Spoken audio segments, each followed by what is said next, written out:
Viewers, I am your friend Ashish Kumar, and I welcome you to another fantastic episode of the Hillary Times. Our special guest today has been active in the field of literature for the past 20 years. He has edited numerous poetry and ghazal collections and has been establishing and managing the Narayani Sahitya Akademi and Anugunj Sahitya Peeth since 2015. And he is retired from the position of lecturer at the Directorate of Education, Government of Delhi. Let's directly meet our special guest today, Mr. Arun Trivedi Anupam ji. Sir नमस्ते, कैसे हैं आप?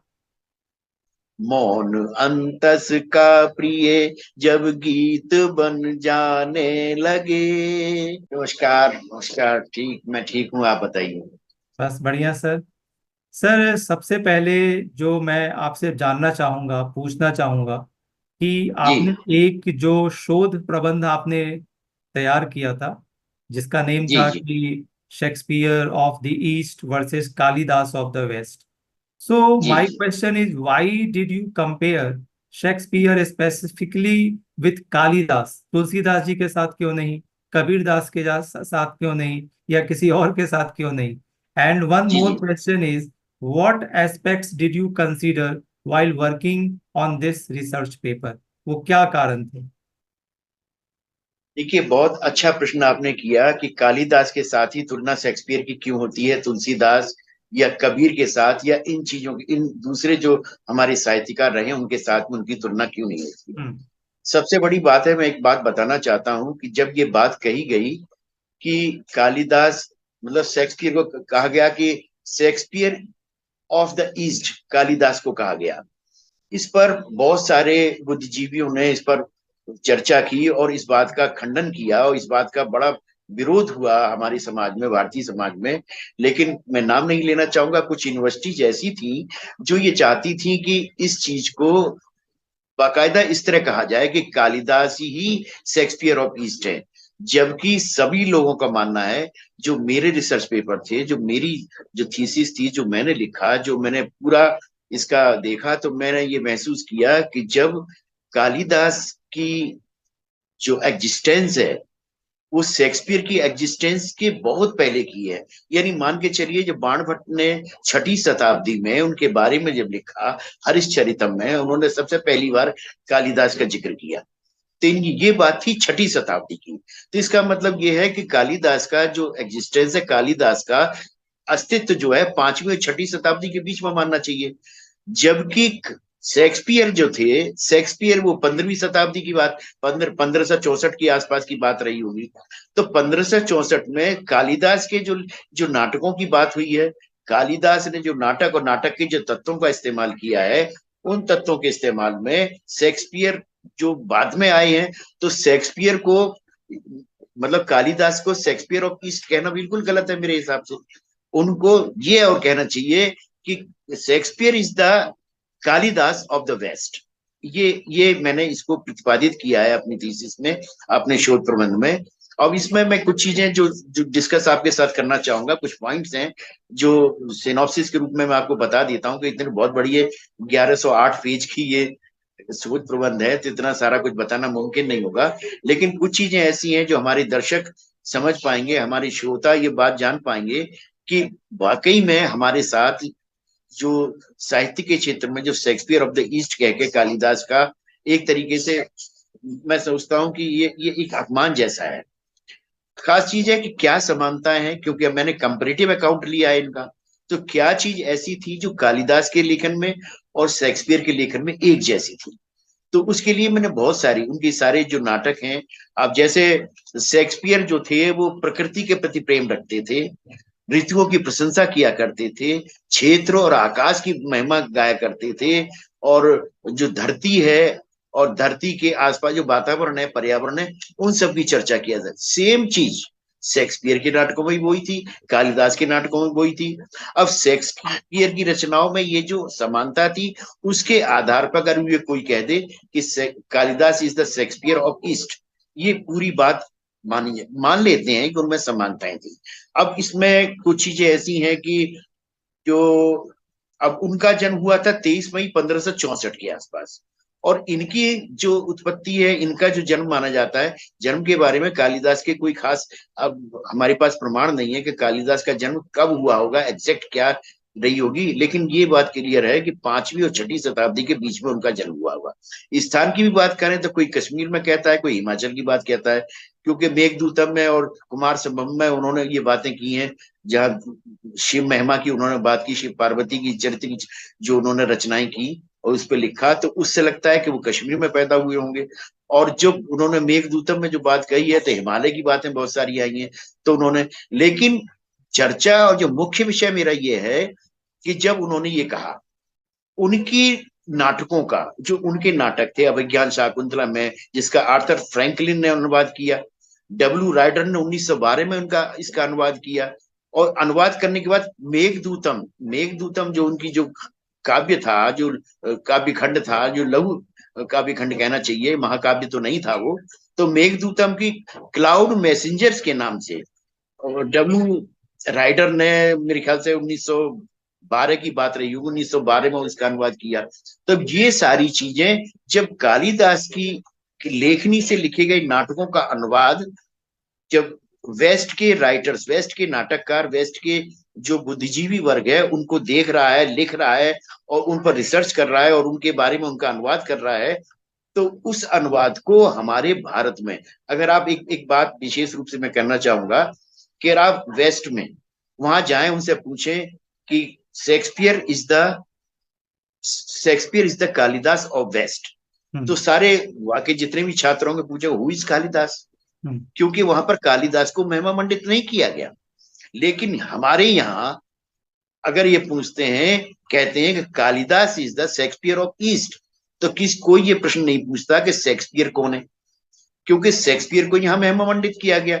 लेकिन कालिदास जी की रचनाएं जो पहले लिखी गई, यानी जो 5वीं और 6ठी शताब्दी, 6ठी शताब्दी में तो लिखी गई, क्योंकि 6ठी शताब्दी बाणभट्ट जी ने अपने हर चरित्र में उसका जिक्र कर दिया, तो इसका मतलब हुआ 5वीं और 6ठी शताब्दी के बीच में उन्होंने जो रचनाएं की उसका अनुवाद हुआ, और उसके अनुवाद को कहते हुए, उसके अनुवाद की बात रखते हुए, हमारे भारत में जो बहुत सारी यूनिवर्सिटीज जो थी, उन्होंने इस चीज को माना। मैं उन यूनिवर्सिटीज के नाम नहीं लूंगा, क्योंकि मुझ पर इस बात का आरोप लग जाएगा कि मैं किसी एक विशेष विश्वविद्यालय का नाम ले रहा हूं जिन्होंने इस बात को कहा। लेकिन ये भी सच है कि बनारस हिंदू विश्वविद्यालय और बहुत सारे ऐसे विश्वविद्यालय, ये नाम मैं इसलिए विशेष रूप से लेना चाहता हूं कि यहाँ पर इस चीज को स्वीकार किया गया कि ये कहना बिल्कुल गलत है कि शेक्सपियर जो, मतलब Kalidas is the Shakespeare of east, कहना बिल्कुल गलत है। रचनाएं समान हो सकती हैं। आप देखिए, मैंने जो अपने शोध ग्रंथ में, जो शोध प्रबंध है मेरा, उसमें मैंने टेम्पेस्ट को एक्सपेरिमेंट दिया है, इसमें जो कंपैरिजन किया है। अब टेम्पेस्ट में कहानी है कि एक राजकुमारी होती है और एक लड़की होती है, और राजकुमार होते हैं, और उसमें जो मिरंडा नाम होता है उसका, और फर्डिनेंड राजकुमार होते हैं, और यहाँ शकुंतला और दुष्यंत होते हैं। हमारे यहाँ शाकुंतलम में, अभिज्ञान शाकुंतलम में, दोनों का ही पहली नजर का प्यार होता है, दोनों ही का ही पहली नजर का प्यार होता है, और पहली नजर के प्यार में ही फिर बाद में बहुत सारी परेशानियां आती हैं, और यही परेशानियां। अब प्रकृति चित्रण की बात देखिए कि शकुंतला आश्रम में रहती है और उधर वो निर्जन स्थान पर रहती है। दोनों ने प्रकृति का चित्रण किया, दोनों ने भी प्रेम को परिभाषित किया, दोनों की बातें एक तरह की थी, और सारी चीजें, यानी कि जिस तरह से नाटक में सुखद परिस्थिति आती है, परिस्थिति के बाद में कुछ ऐसी घटनाएं होती हैं जो प्रेमी और प्रेमिका को मिलने नहीं देती हैं या कोई व्यवधान पैदा करती हैं, वो सारी बातें हुई। सेम चीजें टेम्पेस्ट में शेक्सपियर लिखते हैं, और इससे पहले 6ठी शताब्दी में अभिज्ञान शाकुंतलम में कालिदास जी लिख चुके होते हैं। वही चीज, वही कंटेंट, केवल पात्र बदल गए, वहां फर्डिनेंड हो गए, यहाँ दुष्यंत हो गए, वहां मिरांडा हुई तो यहाँ शकुंतला हो गई। तो इस आधार पर, और बहुत सारे प्रमाण हैं जो इस ग्रंथ में मैंने दिए हैं, तो उस आधार पर मैं ये अच्छी तरह से प्रतिपादित, मतलब पूरी ताकत के साथ ये प्रतिपादित करने की मैंने यहाँ इसमें कोशिश की है, और बहुत सारे लोगों ने इसको स्वीकारा भी है कि ये बात सही है। हम अपने विद्यार्थियों को जो बात बताएंगे, वही तो विद्यार्थी सीखेंगे। अगर हमने शेक्सपियर को महिमा मंडित किया है तो कालिदास को क्यों भूल गए? ये जो जो एडवर्ब इस्तेमाल की गई, जो मतलब एक बात इस्तेमाल की गई, वो बिल्कुल ही गलत थी, और इसी को मैंने प्रतिपादित किया। यही मेरा शोध प्रबंध है जो 1108 पृष्ठ का है। और कुछ जानना चाहें, कुछ और आपकी जिज्ञासा हो तो मैं और आगे, बहुत बहुत सारी खूब। चीजें हैं जो मैं आपको शेयर कर सकता हूँ, जी। जो तो मैंने मुझे वहां से लगता नोट है की हैं। कि जो ऑडियंस है उनको एक नए तरीके से इस चीज को समझने में जी जी सहूलियत होगी। जी। आपसे एक बात आपके पूछ। चैनल के माध्यम से हम्म। ये बात सारे लोगों में पहुंचे कि ये कहना कि Kalidas is the Shakespeare of east, ये उचित नहीं है। उचित रूप से हमारे विद्यार्थियों को ये सब पढ़ाया जाए, हमारे विश्वविद्यालयों में भी इस बात की जानकारी दी जाए बच्चों को,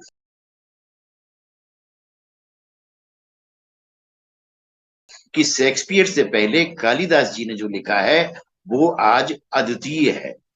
उसके आधार पर जो रचनाएं हुई हैं वो हो सकता है कुछ डिफरेंट हो, बहुत सारे जूलियट एंड जूलियस सीजर और रोमियो जूलियट, बहुत सारे, सब में एक ही चीज है, सब में प्रेम है, और सब में प्रेम की पराकाष्ठा है, सब में प्रकृति चित्रण है। और वो चीज कालिदास के नाटकों का, जो नाटकीय तत्व होते हैं, नाटक के जो तत्व होते हैं, उसका प्रमुख तत्व ये रहा। जी बहुत खूब। जैसा कि हमें पता है कि आप नारायणी साहित्य अकादमी और अनुगूंज साहित्य पीठ की संस्थापना और उसके संचालन में आपकी प्रमुख भूमिका रही है। तो जी जी आप दर्शकों को ये बताइए कि ये दोनों संस्थाएं क्या हैं और किस विषय पर, किस क्षेत्र में ये काम कर रही हैं। जी। नारायणी साहित्य जो अकादमी है, उसकी स्थापना बाबूजी ने, बाबू नामवर सिंह जी ने ही की थी। और बाबूजी के साथ मेरा परिचय, क्योंकि मैं नाटकों में बहुत रुचि मेरी रही है, मंडी हाउस में जो कोई अच्छा नाटक होता था तो बाबूजी को आमंत्रित किया जाता था। बाबूजी को आमंत्रित करने का केवल ये उद्देश्य नहीं होता था कि केवल वो नाटक देखें, वो उद्देश्य ये रहता था कि जो उनकी आलोचनात्मक दृष्टि है और जो उसका कला पक्ष है, किस तरह की बातें हैं, ये क्या चीज जोड़ी जा सकती है और क्या चीज इसमें से कम की जा सकती है, इसलिए हम उनको आमंत्रित किया करते थे। तो मेरा परिचय वहां हुआ, और परिचय होने के बाद उन्होंने कहा कि हम इस तरह से नारायणी साहित्य अकादमी, यहाँ पर एक विशेष बात मैं कहना चाहूंगा कि साहित्य अकादमी की जगह, मैंने उनसे पूछा था कि बाबूजी आपने नारायणी साहित्य अकादमी ही नाम क्यों रखा है? नारायणी, जैसे मैंने हिंदी अकादमी या किसी इस तरह की अकादमी बहुत सारी हैं इस तरह का, तो उन्होंने ये बात कही थी कि मैं अपनी अकादमी जो साहित्य को समर्पित रहेगी, उसमें मैं केवल हिंदी का नाम नहीं लेना चाहता, ना हिंदी को बढ़ावा देना चाहता हूँ। मेरी इच्छा है कि भारत की सारी भाषाएं हैं, वो नारायणी जो अकादमी है, साहित्य अकादमी, यानी साहित्य चाहे हिंदी का हो, संस्कृत का हो, उर्दू का हो, मलयालम में हो, चाहे तेलुगु तमिल, किसी भी भाषा में हो, साहित्य साहित्य है और साहित्य का सम्मान होना चाहिए। इसलिए मैं इसमें हिंदी या कोई शब्द, कोई भाषा का इस्तेमाल नहीं करूंगा। तो उस चीज से इसके बाद में जब हमारा परिचय हुआ 2015 में, मैंने एक और चीज देखी कि साहित्य की सेवा तो सब करते हैं, लेकिन अहिंदी भाषी प्रदेशों में हिंदी का वर्चस्व, मतलब एक विरोध का जैसा माना जाता है। जहां अहिंदी भाषी प्रदेश हैं, वह हिंदी को बोलना, हिंदी को व्यवहार में लाना एक अपमान जैसी बात महसूस करते हैं। कहीं कहीं तो ये तक कहा जाता है कि आमी बंगाली, मेरी बात को कोई अन्यथा ना ले, जो सुना है वो कहा जाता है कि मैं हिंदुस्तानी नहीं, हिंदुस्तानी ना कह के अपने आप को बंगाली कहना पसंद करते हैं। ये सारी चीजें जो उन्होंने देखी, क्योंकि नारायणी साहित्य अकादमी की स्थापना से पहले बाबूजी जवाहरलाल नेहरू यूनिवर्सिटी में एसोसिएट प्रोफेसर रहे और बनारस में रहे। इन सारी जगह इन्होंने बहुत सारी चीजें ऐसी महसूस की जो उनको आलोचनात्मक, हजारी प्रसाद द्विवेदी के संरक्षण में रहे, कविताएं लिखते थे तो उनका कहना ये हुआ करता था कि भाई नामवर जी, आप कविताएं कविताएं क्यों लिखते हो? आपकी लेखनी और आपके विचार जो है, जिसमें जो कविता का, साहित्य का, जिस तरह से आपकी आलोचनात्मक जो दृष्टिकोण है और जो आप लिखते हैं, उसमें तो कविता का कहीं स्थान ही नहीं होता है। हालांकि उन्होंने बहुत सारी अच्छी अच्छी कविताएं लिखी, लेकिन बहुत कम कविताएं उन्होंने रची। तब वो कहते थे, आचार्य प्रसाद द्विवेदी से हंसते हुए कहते थे कि आए थे हरिभजन को ओटन लगे कपास, मैंने मैंने तो गलत निर्णय चुन लिया।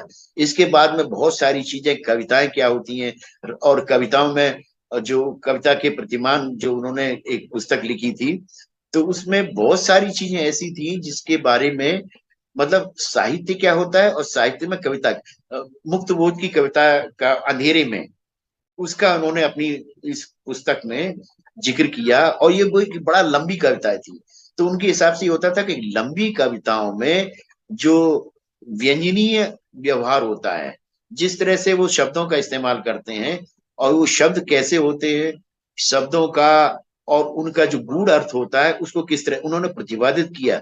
जबकि आलोचना हुआ करती थी उन दिनों कि इतनी लंबी कविताएं पाठकों को या श्रोताओं को लुभा नहीं सकती, केवल उनमें एक कंफ्यूजन, एक अजीब सा वातावरण पैदा करती है। लेकिन बाबूजी ने इस बात को प्रतिपादित किया, और जो परंपराएं थी जिसमें रामविलास शर्मा जी उन दिनों हुआ करते थे, उन्होंने उनकी चीजों का विरोध किया। उस विरोध को करते करते बात की बात में बहुत सारी पुस्तकें उन्होंने आलोचनाएं भी लिखी। यानी साहित्यिक आलोचना के क्षेत्र में अगर कोई कोई जो जो साहित्यकार हुआ है, तो नामवर जैसा, और वो कहते भी हैं कि नामवर तो ऐसा दोबारा पैदा नहीं होते जो साहित्य की इस तरह से करें। यानी कि कभी कभी, यानी मैथिली शरण गुप्त की जो कामायनी रचना थी, उस कामायनी पे भी उन्होंने अपनी आलोचनात्मक दृष्टि डाली। ऐसा नहीं कि उन्होंने मैथिली शरण गुप्त की उस रचना को ये कहा हो कि आपकी रचना गलत है या कैसे है, लेकिन जो कविता के जो रचना क्रम होता है, रचना धर्मिता होती है, उस आधार पर उसकी उन्होंने आलोचना की। और इस बात के, और कभी कभी ये भी होता है कि कोई कह देता है कि काव्य सौंदर्य के साथ साथ उनके जो विचारों में है, जो मार्क्सवादी विचारधारा का थोड़ी सी झलक दिखाई देती है।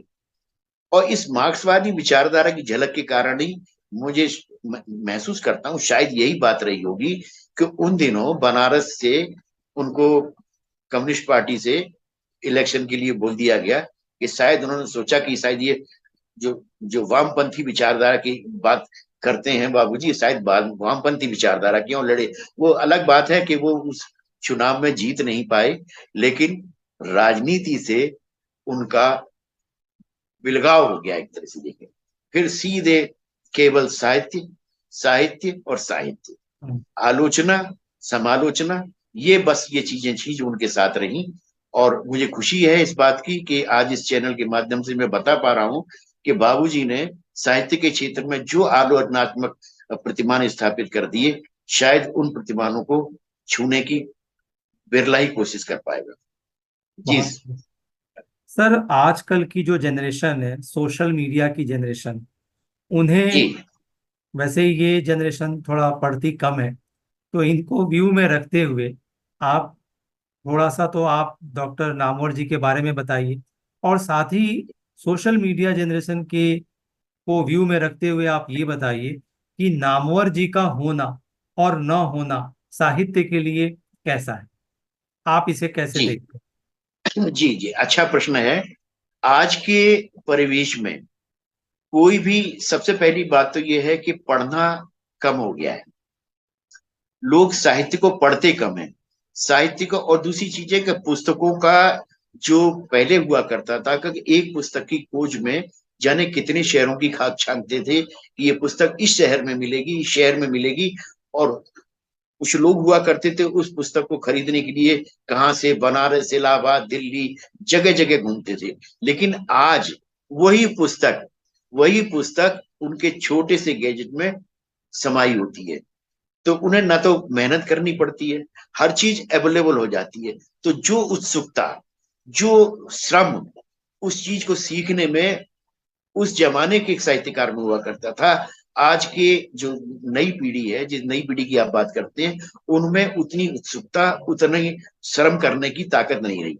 और पढ़ने के बाद दूसरी चीज है, हम कुछ लिखना चाहें तो दर्जनों कागज खराब किया करते थे, उन दिनों की बात है, कागज खराब करते थे, कागज पे लिखते थे।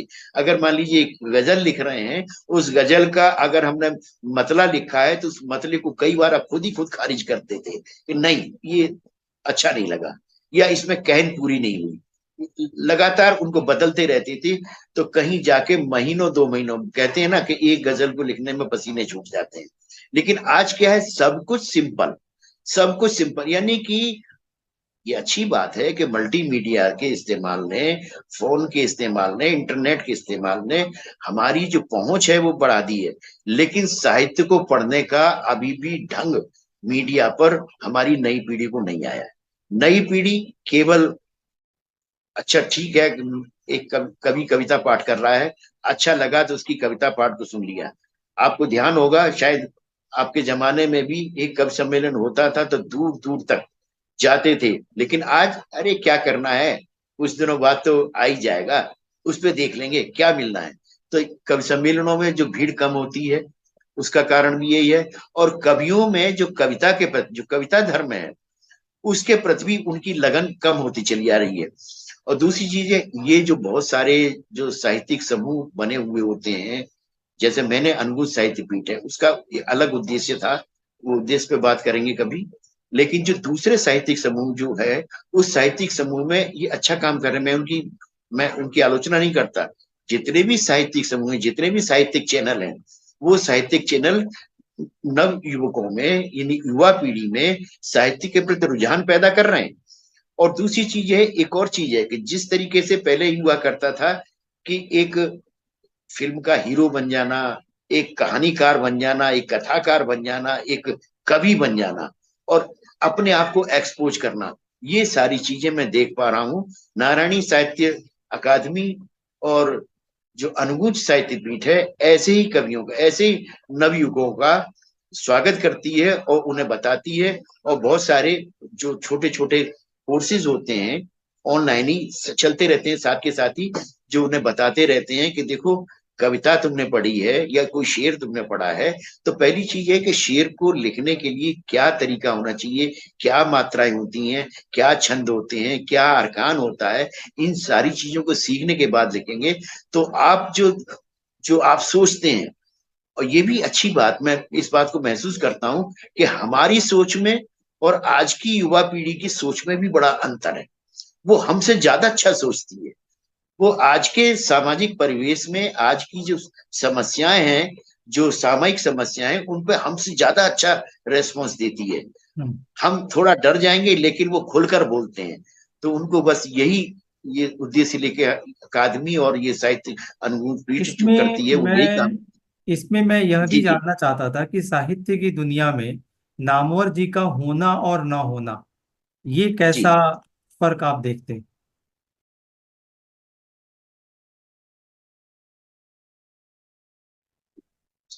देखिए, सबसे पहली चीज है कि नामवर जी की भूमिका थी एक समालोचक के रूप में, और ऐसे समालोचक के रूप में जिसने अपनी लेखनी के साथ में कभी अन्याय नहीं किया। वो ये कहते थे कि जो लिखा जाता है या जो लिखा जा रहा है, उस लेखन पर एक अंकुश होना चाहिए। एक बार उन्होंने एक व्याख्यान में कहा था, मुझे याद आता है, मैं उस व्याख्यान में शामिल नहीं था, लेकिन मुझे बाद में बताया गया कि बाबू ने तो बड़ा कड़क शब्दों का इस्तेमाल किया, बहुत ही कड़े शब्दों का। बोले कि आज के साहित्य में झाड़ू लगाने की जरूरत है। बहुत बड़ी बात थी, उन्होंने ये बात कहते ना, उन दिनों ये बात कह देना बहुत बड़ी बात थी। तो उनका कहना था कि साहित्य में झाड़ू लगाने की जगह क्या है कि इसकी जो समालोचना की जाए, वो उसके कला पक्ष को, सौंदर्य को, और जो कहन है, जो समस्या है, उस समस्या के मूल में जाने के लिए कर होनी चाहिए। लेकिन जो आज का साहित्य लिखा जा रहा है, वो आज का साहित्य केवल सामयिक समस्याओं को छोड़कर और अन्य अन्य जो समस्याएं हैं उन पर विचार विमर्श करता है। अगर बाबूजी यहाँ होते, या बाबूजी हमारे साथ और रहे होते, या साहित्य जो नारायणी साहित्य अकादमी के साथ बहुत कम समय बाबूजी हमें दे पाए, उनका आशीर्वाद हमें बहुत कम समय के लिए प्राप्त हुआ। अगर हमें कुछ ज्यादा समय के लिए उनका आशीर्वाद प्राप्त होता, तो शायद जो लेखक युवा पीढ़ी के अंदर जो करते थे, आपने देखा होगा कि नारायणी साहित्य अकादमी के ज्यादातर जो सदस्य हैं युवा हैं। और उन युवाओं में ये बात लाने के लिए कि सबसे पहले पढ़ना सीखो, जो साहित्य पढ़ेगा वो साहित्य रचेगा। बगैर पढ़े साहित्य रचा नहीं जाता, और साहित्य रचा जाता है तो मुक्त कुछ भी कह दो, मुक्त रूप से कुछ भी कह दो, गद्यात्मक रूप में कुछ भी कह दो। लेकिन जहाँ कविता की बात आती है, और यहाँ एक और बात क्लियर करें कि बाबूजी कविता के प्रति द्वेष नहीं रखते थे। बाबूजी का कहना था कि कविता सूक्ष्म रूप से कही जाने वाली, सूक्ष्म रूप से पढ़ी जाने वाली वो विधा है जो सीधा असर करती है, जो पाठक के, श्रोता के दिल पर सीधा असर करती है। जबकि गद्य होता है वो मनन कराता है, पहले पढ़ता है, पढ़ने के बाद मनन होता है, मनन के बाद निष्कर्ष निष्कर्ष पर पहुंचता है, उस निष्कर्ष के बाद में वो समझ पाता है कि क्या समस्या थी। तो शीघ्र असर करने वाली विधा थी कविता। अगर बाबूजी होते, अगर बाबूजी हमारे साथ कुछ दिन और रह गए होते, तो जो उनकी बात रह गई थी कविता के साथ, उनका लगाव कम था, लेकिन कविता को वो आगे ले जाना चाहते थे। बोले मेरी लेखनी ने जो कमी छोड़ी वो मैं आने वाली नई पीढ़ी में नहीं छोड़ूंगा। समालोचना होगी, मेरी भी होगी और लिखने वालों की भी होगी, लेकिन हकीकत ये है कि जो चीजें शॉर्ट में लिखी जाती हैं, आप देखिए बड़े बड़े निबंध बाबूजी ने लिखे, और बहुत सारे निबंध आप पढ़ते होंगे, संपादकीय हम अखबारों में देखें, संपादकीय दे दें, संपादकीय अगर छोटी होती है तो आराम से पढ़ता है। जब बड़े लंबे चौड़े लेख होते हैं तो उनमें अरुचि हो जाती है पाठक की, वो कहता है छोड़ क्या होगा इसमें, या लंबी थोड़ा थोड़ा सरसरी नजर डाली, लेकिन सरसरी नजर डालने से क्या लेखक की वो बात पूरी हो पाएगी? लेखक जो कहना चाहता था, लेखक अपनी बात जो गहराई तक पहुंचाना चाहता था, वो नहीं पहुंच पाती है। तो अगर बाबूजी होते तो नई पीढ़ी और आने वाले साहित्यकार, और मैं तो बच्चा हूं, मैं तो अभी अपने आप को साहित्यकार भी नहीं मानता, लेकिन बहुत कुछ सीखा बाबूजी से। और ये जो चीज जो हम लोगों ने सीखा है बाबूजी से, जो हमने सीखा और जो हमारे साथी सीख रहे हैं, और उसी चीज को आगे बढ़ाने के लिए हम कार्य कर रहे हैं, और जिससे युवा पीढ़ी में साहित्य के प्रति लगाव पैदा हो, लोग पढ़ना सीखें। केवल यूट्यूब चैनल पर फिल्में देखना या वीडियो गेम देखना या केवल फिल्मों तक ही सीमित ना रहे। वो यहाँ तक कहते थे, हमारी नाटक देखने वो इसलिए आते थे कि समालोचना तो फिल्मों की भी होनी चाहिए। क्या फिल्मों का कोई समालोचक है? कोई नहीं। फिल्मकार वो फिल्म बनाते हैं जो पब्लिक को पसंद आती है, चाहे उसमें सामाजिक मूल्यों का अवमूल्यन हो रहा हो, चाहे कोई नई बात, ऐसी बात जो समाज से विलग हो, जो परंपराओं से दूर हो, चल रही है लेकिन लोग पसंद कर रहे हैं तो पसंद कर रहे हैं, तो वहां समालोचना का अभाव है। बाबूजी होते तो बाबूजी का यही दृष्टिकोण था कि समालोचना साहित्य की होनी चाहिए, और वो फिल्म की कहानियों को, फिल्म की कथाओं को, कथानक को भी साहित्य मानते थे। तो ये होता निश्चित रूप से सेंसर को बाबूजी की बातों पर विचार करना पड़ता है। बहुत सारी ऐसी चीजें जो आज फिल्म के नाम पर समाज में परोसी जा रही हैं, शायद वो ना हो पाती। एक मुखर शब्द, एक विरोध का शब्द जरूर बाबूजी के साथ रहता, और हम सब उनके साथ होते। बस ये कमी हम महसूस करते हैं। बहुत खूब। सर, आपने बहुत सारे गीतों, गजलों का संपादन भी किया है, आप खुद भी लिखते जी, हैं। तो कोई ऐसा गीत या गजल आप सुनाइए दर्शकों को जो आपके मन के करीब हो। चलिए आज मैं देख रहा था कि मैं क्या सुनाऊं, तो मैं कुछ, मैंने देखा है, लीजिए मैं एक गीत है मेरा। वैसे तो मैं गजलें ज्यादा लिखता हूँ, लेकिन आज बाबूजी के इसमें बैठा हूं, तो मैं आज वही गीत जो बाबूजी को भी बहुत पसंद था, वही गीत मैं आपके समक्ष रखता हूँ। देखिएगा। जी। मौन अंतस का प्रिय, मौन अंतस का प्रिय, जब गीत बन जाने लगे। मौन अंतस का प्रिय, जब गीत बन जाने लगे। कृष्ण बन संगीत तब मधुप्रीत बरसाने लगे। कृष्ण बन संगीत तब मधुप्रीत बरसाने लगे।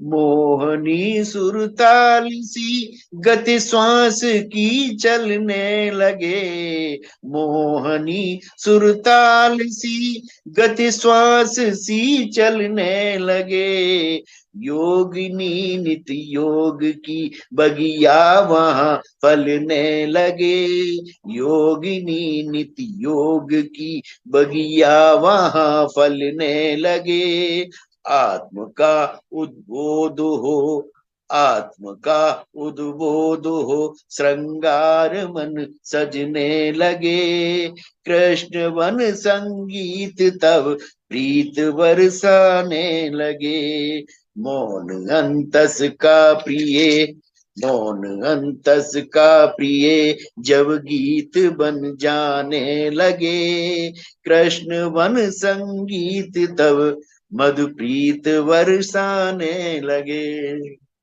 बहुत खूब सर, बहुत खूब। तो जी आपने हमें समय दिया, और मुझे उम्मीद है कि लोगों को आपके माध्यम से आपके बारे में भी और डॉक्टर नामवर जी के बारे में भी लोगों को जानने समझने का मौका मिलेगा। और वाकई हमें आपसे बात करके बहुत खुशी का अनुभव हो रहा है। धन्यवाद। जी जी, आपके साथ मिलकर बहुत बहुत धन्यवाद।